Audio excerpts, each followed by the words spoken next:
help you plan for change, prevent or fix, stay informed. And we have got quite a doozy because, of course, we've got plenty of content to show you, stuff that we ignored over our break. So let's get into it, Daniel. Rolling.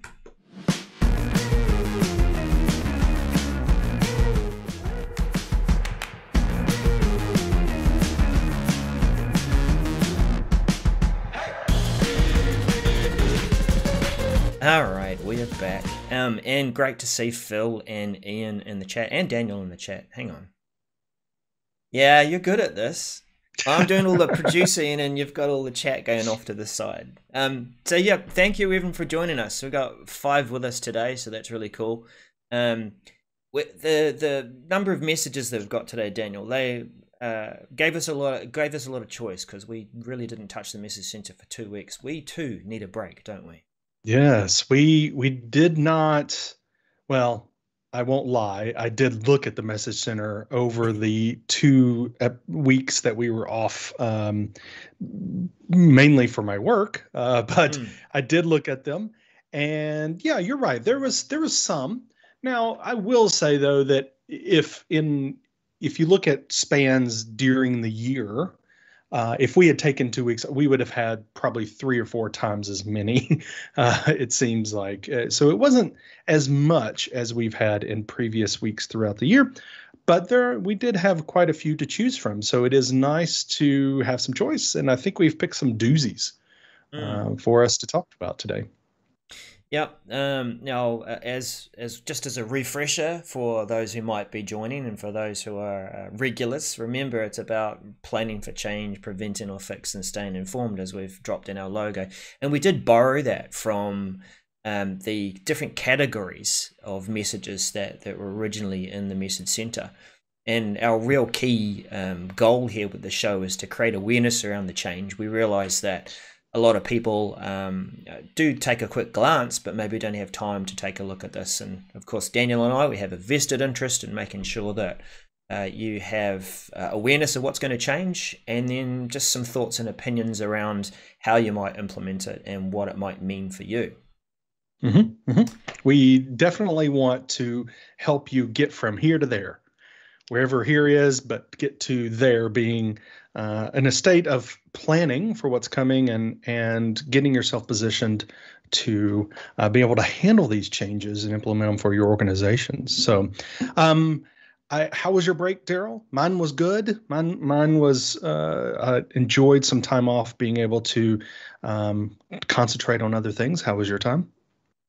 I always find this time during the summer, I'll try and take a decent sized break. And I have this terrible habit in the past of relaxing for the first couple of days and then getting inspired by all this extra energy that I have and starting on additional projects. This time, look, a good measure of whether I put work aside was I forgot my passwords. Nice. Nice. Yep. So yeah, I mean, that aside, I know that the other feedback we got on and off throughout the year was, hey, you guys talk too much and you take too long to get to the point. Well, so I think those people need to just learn where the fast forward button is. But for today, let's just jump right into it. Yeah. Darrell, what do you got for us in Teams? Oh, well, of course, that's where it's all happening. Apparently, according to Jeff Teeper, they've got a whole lot more coming. So yeah, today I know that this might be an older message because again we did leave the message center for a couple of weeks, but we do need to talk about this first one about approvals within Microsoft Teams. This is MC 231205, something that we saw in September, and I know this because it was a blog post. Let's just see if we can fire that up. I'll go to another screen. So it was an announcement, I think, over in Ignite, Microsoft Ignite. Approvals is a powered on Power Automate, and it's what you would traditionally think of with approvals. So let me just shove us over to that side there, where you can ask something like, I would like to get approval for time off. I want you to check out this document. I want you to give approval for a discount for a customer. And look, we won't play through videos and things and show you what it is, but just to say that the app sits within Microsoft Teams. It's about bringing those approvals all into one place. But because it is connected to Power Automate, it takes care of a lot of the process of, let's ask these sets of approvers. Let's manage that thing in one place. And what I do like about approvals as an app is that it's not just about going into an app and using it, but because it's sitting in Teams, you can start it from a conversation.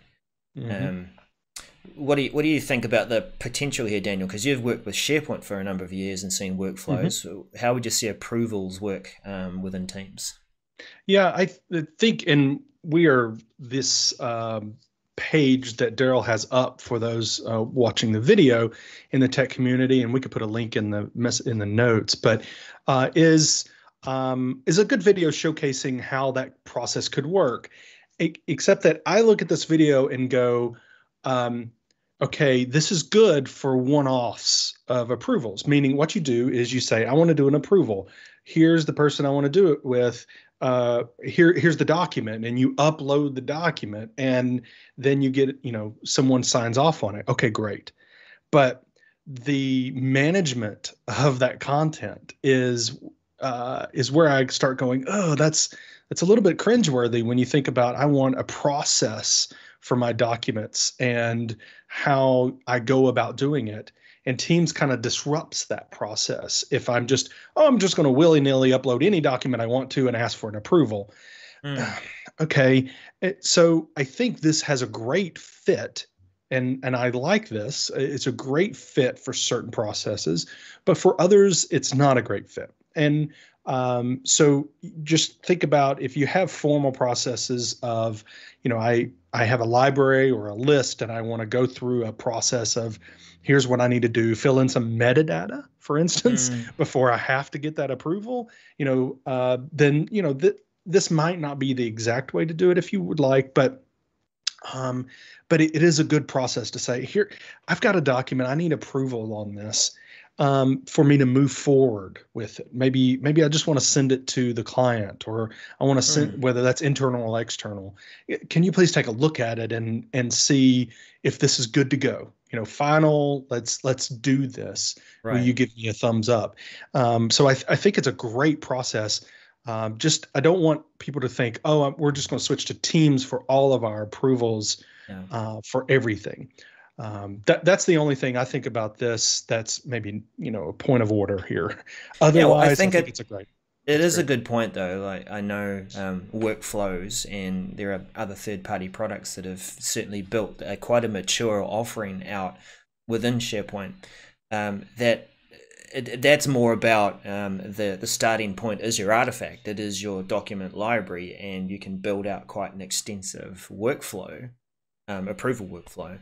And it's attached to that document, whereas what you're saying here is it could start from the conversation end, and it could just be approving anything. And I know that and expect that this is just the start, and there'll be other things to come, particularly with the connection to Power Automate, that you can, if you want to, you're not obliged to, but you can build that out a bit more and have other things happen, whether it be that it triggers something else or there's another few steps in the process. But yeah, good to see. Now, in terms of when this is rolling out and what's happening with it, sorry, I'm fresh back from holiday, so I'm trying to find my notes. It's just terrible, isn't it? So it's there are other third-party apps, the couple of third-party apps that they have as an example within here to show that it's not just about using the native app, but they have approvals for e-signatures for Adobe Sign and DocuSign. So that's, I guess they formed a partnership and wanted to get in there and show a couple of things that if you want to develop a third-party connection, then you can do more than just attach whatever, but you can probably trigger this off also from those apps as well, and leverage that sort of stuff. This is coming out back soon. to our very soon. Yeah, and well, it was supposed to be mid January is what they're talking about. So that's, That's right. days away. I think the point too here is that because it's an app within Teams, you can go to your Teams admin center and control it like any other published app.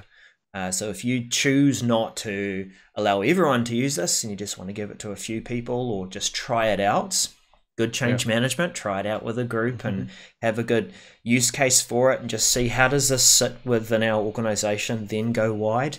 Then make use of the Teams admin center to publish that. But we've talked enough about this, Daniel. I want to hear about the new meeting options with Teams. Now, It seems like we're always getting options, but what's special about these ones? Right.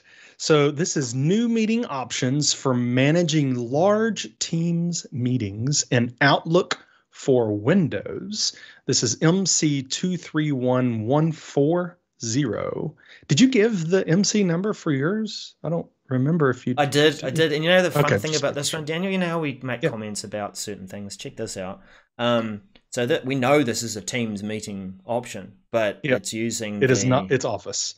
It's Office. Yeah. Okay. Yeah. So it's got a logo of Office instead of Teams, but it's really about the experience in Outlook for Windows. And some of you may call this the desktop app or the old Pro Plus. This is the Outlook that you install on your machine, and this is Windows, not Mac yet. So this is when you're setting up a meeting for a large number of people. So if you're setting up a meeting and you've added 40 or more people, wow, that is a big meeting for you. Or you have 10 or more distributions lists. So, you're adding 10 DLs and, Outlook's not going to drill into those automatically. And so if you've done that, then it's going to prompt you for meeting options for your Microsoft Teams meeting. Now, it is, and I just want to make a note, this is part of the Teams add-in for Outlook. This is not Outlook native.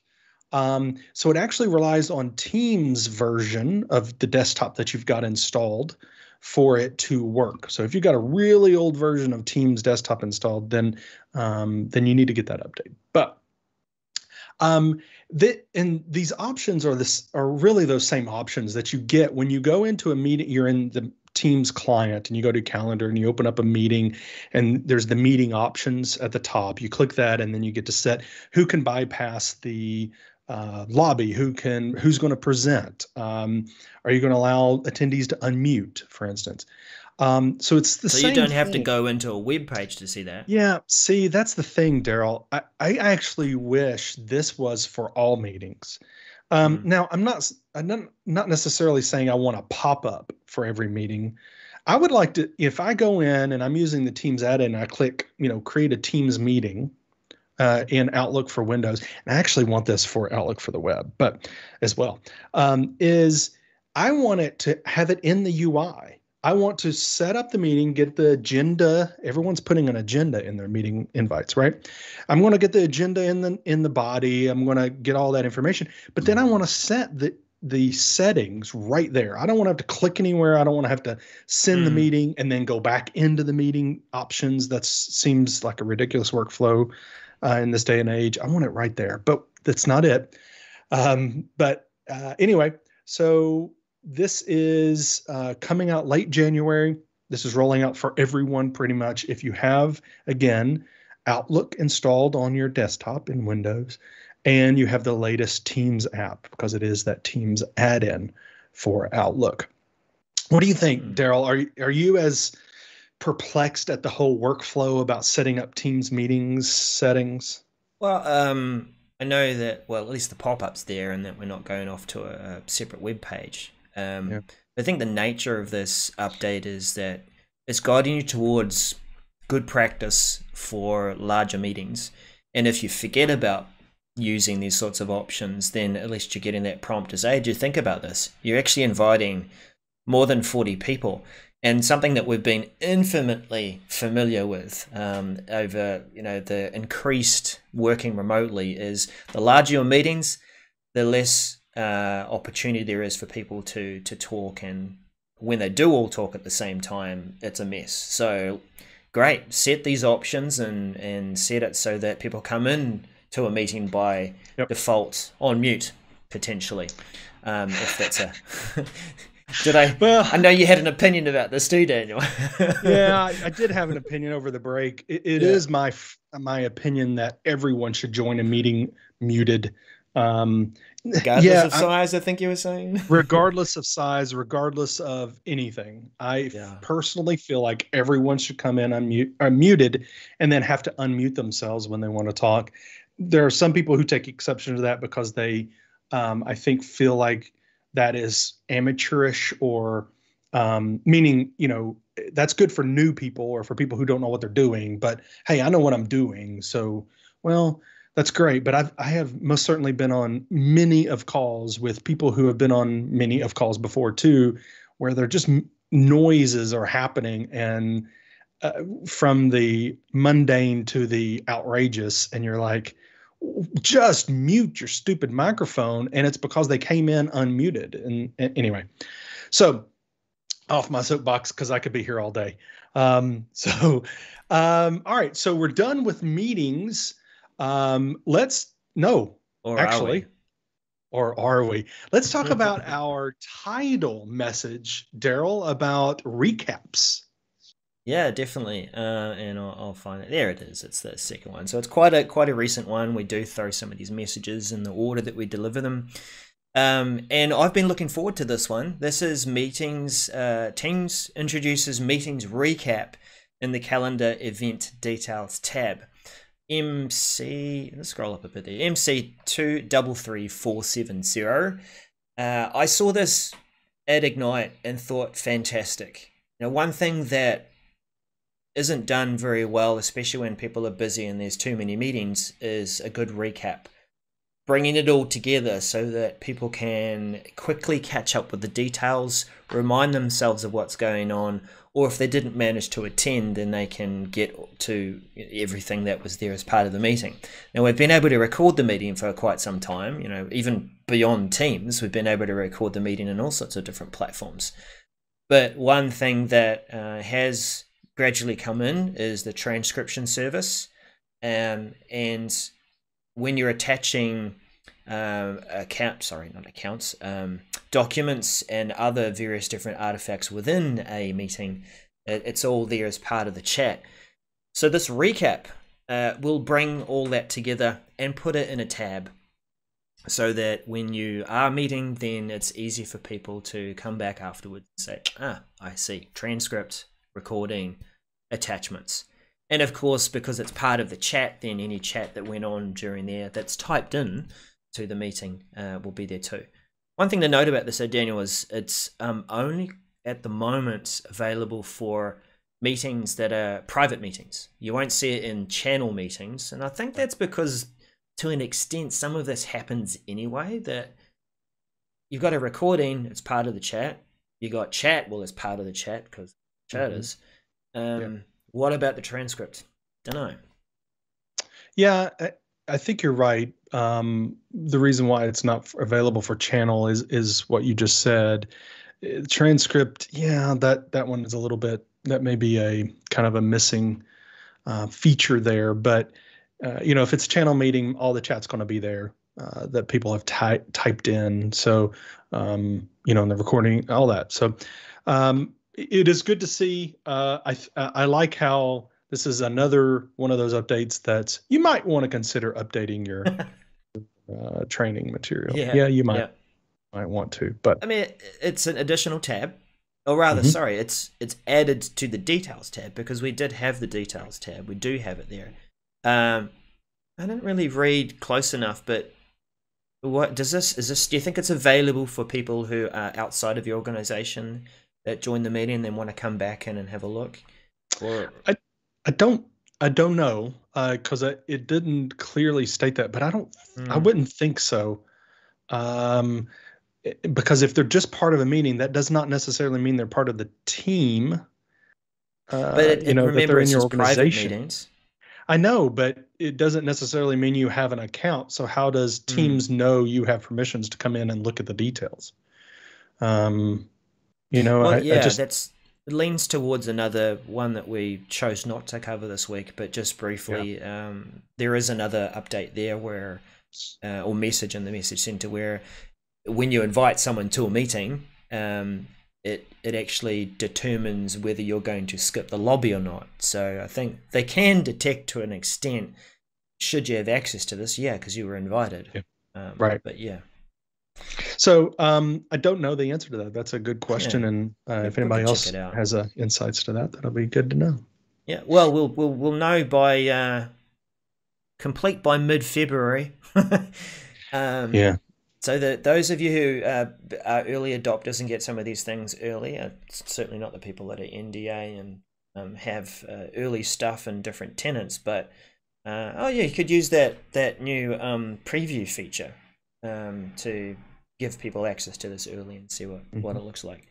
But yeah, I think look, to sum this up, the big advantage of this is it's helping people to catch up quickly with meetings. All the meetings that they have, hopefully you're reevaluating what needs to be a meeting and what can just be a conversation. But for those things that are just a meeting, at least it's bringing it all together there for you. Yeah, exactly. Yeah. Now, turning our focus back to SharePoint, something's been happening a bit in the authoring space for pages. Yes, we have a message. This is SharePoint page authoring, new first run experience, MC232126. Now, this is, we're talking about pages here. So what's a page? Well, in previous versions of SharePoint, pages were simply, you had your home page. You could consider those view pages. So you're looking at documents. The view you're looking at it was a page. So those kind of pages, and really that was left up to administrators. You really didn't have users or even content creators going in and creating pages. It kind of wasn't for the most part. And then Microsoft transitioned all, creating news content as a page rather than a list item. And when we did that, now everyone, all content creators are creating pages. When they go in to create a news item, it's a new page. And so I've always felt like the missing piece, a gap, as it were, for training is we tell people, okay, you can create news now, and this is the way you do it now, and it creates this page, and go for it. But how do they know about adding these parts to the page? How do the sections? What are those different? How does the hero web part work, and all that kind of thing?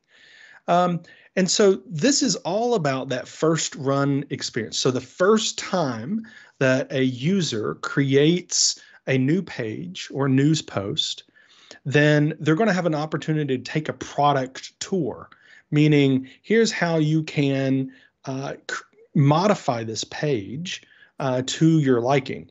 How do you add web parts? How do you move things around? How do you add sections? Those kind of things. So I absolutely love this. This is a very simple change, but it is one that you're probably going to need to make sure people know about it, those people that have not created content before.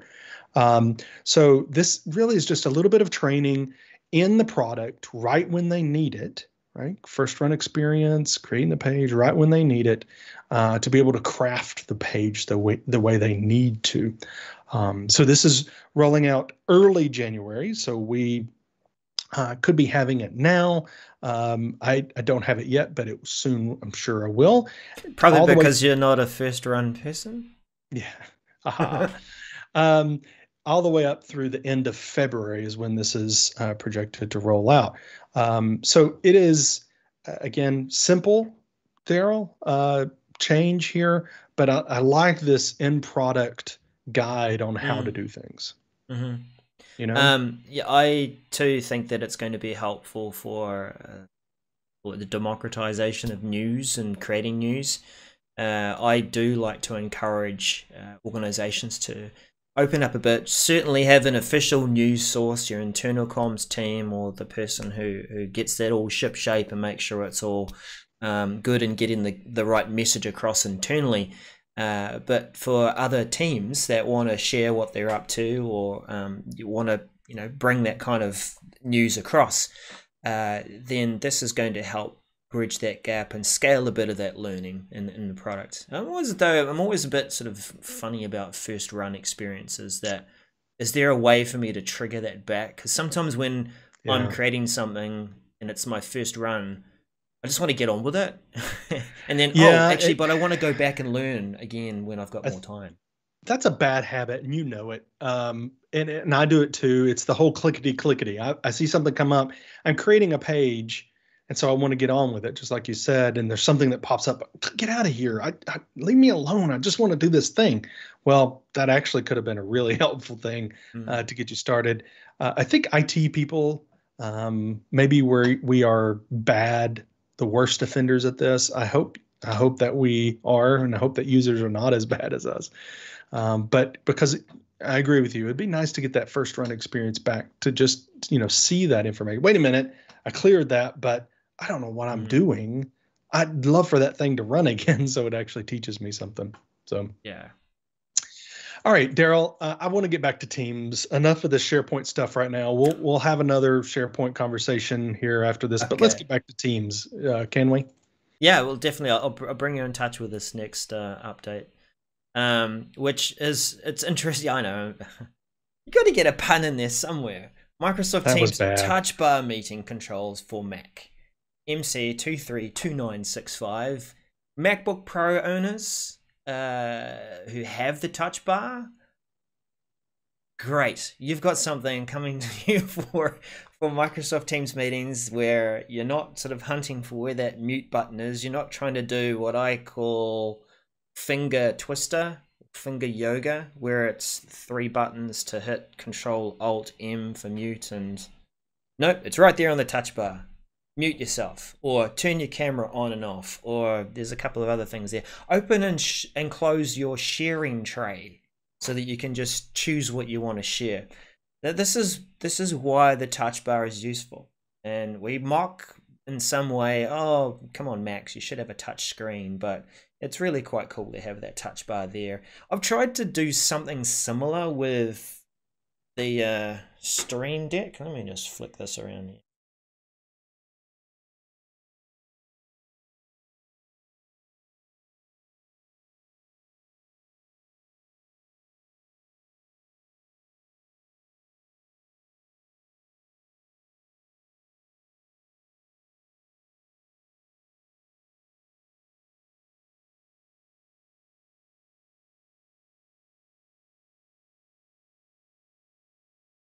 A bit messy. So MacBook owners, great.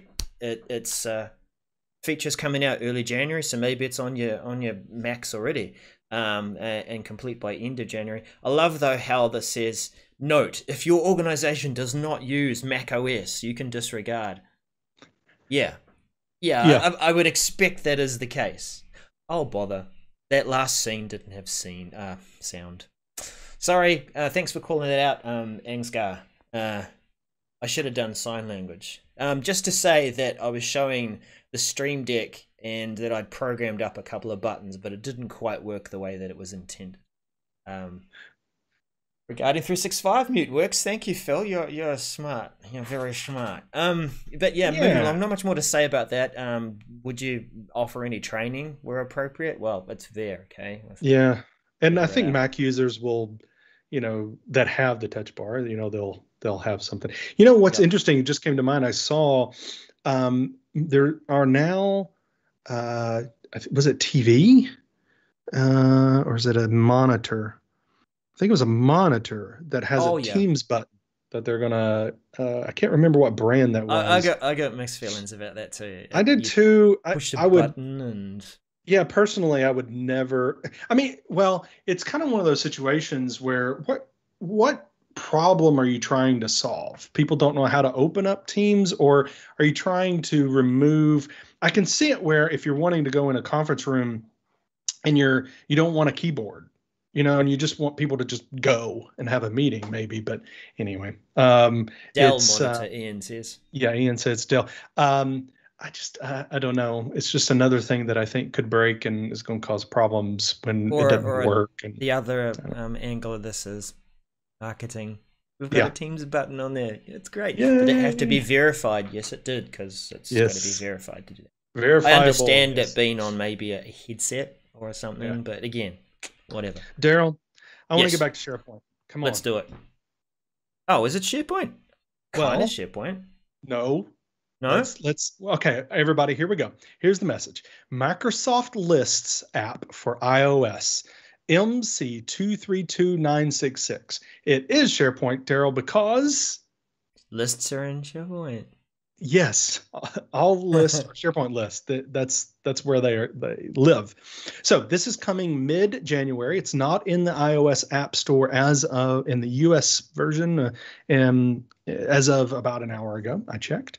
This could be so basically they're bringing an iOS app to you so that you can integrate or that you can work with Microsoft Lists. So you're going to be able to do things like sorting and filtering, entering data into existing lists, creating lists, etc. There's even offline access view to Microsoft Lists, which my question was, wait, can we edit those lists in offline and then do a syncing? I highly doubt it. It does not mention that, and I highly doubt that's the way it's going to be. But could that be something in the future? That would be awesome. So you're going to be able to interact with any list, whether that list was created in Microsoft Lists application directly or it was in a SharePoint list. So I think this is great. We're going to be able to interact. I have mixed feelings about having yet another app on my phone to work with data, but then I thought we have been building apps for users for a while now using Power Apps, and they use it on their phone. And a lot of those apps are just lists. They're really just lists with a nice shiny look on it. Could this be a kind of a gap, filling in a gap between, okay, I want mobile, but I don't want anything fancy. I just want people to be able to enter in easily in data on a mobile app, but Power Apps may be too much for me, right? Or maybe it's just I've been creating a SharePoint list and then I click customize with Power Apps just so that I can get a mobile app, for my users. Well, I mean, this could be a way for you to not have to do that. You just use a standard Microsoft list and use that functionality and have people entering in the information. I don't know. It'll be interesting to play around with it, and I will definitely do that. But like I said, that's coming mid-January. We're almost there. So hopefully we'll get some good, I think once people start using it, they'll get some good examples for us to say, this is a good way to do it for your organization. I don't know. How do you feel about this? Yet another app to deal with. Well, I see we're used to having lots of apps do different things. And if one app hands off to another app nicely, like if you're in Teams or you're in the SharePoint app or something and you say, I want to work on a list, and it pops up the Lists app. You like that little pop noise? Pops up the Lists app. That's for the podcast people there. Okay, there we go. Pops up that app to give you a fuller experience of working with the list, and it gives you offline abilities, and it brings all your other lists together. I'm okay with that. But the trend I saw too with the Office app, bringing together Word, Excel, PowerPoint, something else, and a few other things and bits. I think Office Lens stuff as well, as Phil reminds me there too. That's the trend in the other direction. We've had lots of different apps, and now it's about bringing them together. Yeah, so I think the first thing you said, where you're in the SharePoint app and you want to edit a list, can you seamlessly go to the List app? That would be great. I kind of doubt that's what's going to happen, but let's see. It would be great if it did. And that's kind of what I was talking about with, I don't know about yet another app, is that we had all these apps. We had separate apps for all of those things you just mentioned, and then they brought them back together brought them together in the Office app. So here's a new, just like, an app for to-do and an app for plan, all of those. There's another app for Microsoft List, And remember, lists are just SharePoint lists. So why do we need a separate? I don't know. One would But hope let's. that it's Yeah, about offering more, because that was the point of that's bringing right. the Office app Yeah, together, was I can right. now scan something and it becomes an Office document. Yeah. And if it was lists, maybe we're looking at um, like what we can do, I think, with Excel, where you can take a picture and then it turns that spreadsheet that you've got Hmm. on paper into an actual spreadsheet. Maybe we'll see more of that smart stuff going on with the list app. Yeah, yeah, maybe so. Barcode So reader. Beep. yeah, no, yes, and those apps like a state, things like I need to report an issue on the line, or I need to, Mm, and it doesn't need to be this big involved power app. It just needs to be a list of information. How can I do that easily? Well, maybe this will be it. So mm, we'll see when it comes out. definitely.